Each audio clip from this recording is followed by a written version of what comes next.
Ya, dan untuk mengetahui informasi terkini terkait rusaknya ratusan rumah dan bangunan akibat ledakan tambang granit di Bangka Tengah, Bangka Belitung, kita bergabung dengan jurnalis NTV Joko Setiawanto dari lokasi kejadian. Iya Joko, ini dikabarkan ada 174 lebih bangunan rumah dan juga bangunan begitu yang rusak terdampak dari ledakan tambang granit. Seperti apa kondisinya? Mungkin Anda bisa menggambarkan dari yang paling parah, rusak parah hingga yang mungkin rusak sedang. Ada tidak seperti itu kondisinya? Iya, Jaki, terima kasih. Saat ini menurut data yang dihimpun oleh pihak pemerintah desa, terdapat 173 rumah yang terdampak dan ada juga 2 bangunan sekolah berupa 1 sekolah dasar dan 1 sekolah menengah pertama juga mengalami kerusakan, dan yang juga terdampak ada 1 sarana peribadatan situs peninggalan Belanda, itu juga mengalami kerusakan yang cukup parah.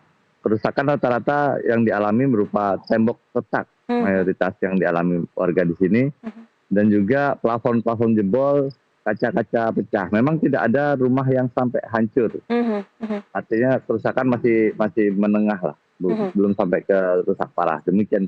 Baik, artinya juga ini tidak ada korban jiwa begitu ya, beruntung tidak ada korban jiwa dampak dari rusaknya rumah-rumah warga dan juga bangunan-bangunan lainnya. Tapi bagaimana dengan aktivitas warga dan juga nasib mereka yang rumahnya atau bangunannya itu rusak begitu? Apakah mereka direlokasi dan juga seperti apa proses ganti rugi? Apakah akan ada yang mengganti rugi untuk kerugian ini? Hingga saat ini pihak perusahaan sudah bertemu dengan pemerintah desa dan juga warga, dan telah tercapai kesepakatan bahwa pihak perusahaan akan melakukan ganti rugi.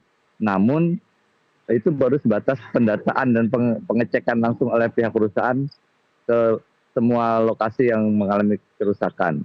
Dan juga untuk aktivitas warga hingga saat ini masih berlangsung normal, walaupun ada kekhawatiran warga mengingat kondisi fisik rumah mereka retak-retak. Ada kekhawatiran jika sewaktu-waktu apakah rumah itu ambruk atau apa itu. Demikian, Jaki. Baik, mungkin Joko sedikit bisa Anda gambarkan sebenarnya berapa jauh begitu jaraknya atau mungkin seberapa dekat jarak dari titik tambang ini dengan pemukiman warga, karena tadi diinformasikan oleh pemilik tempat ibadah bangunan yang di gereja yang dibangun itu sebenarnya sangat kokoh begitu, tapi juga terdampak jelas dengan adanya ledakan tambang granit ini. Jadi posisi bukit yang ada di belakang saya ini adalah Bukit Tunggal.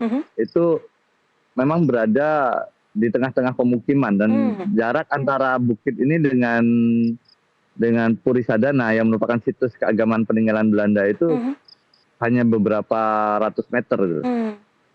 Jadi ketika terjadi ledakan yang demikian besar, memang dampaknya sangat luar biasa.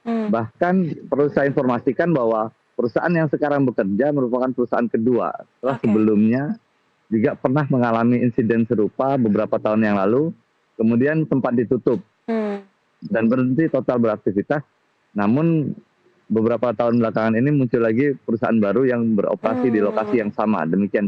Baik, terakhir Joko, singkat saja nih, dengan adanya kejadian ini apakah tadi warga juga sempat mengeluhkan kalau bisa ditutup secara permanen begitu. Apakah hal tersebut juga didengarkan oleh pemerintah setempat ataupun stakeholder setempat yang berkaitan dengan tambang ini?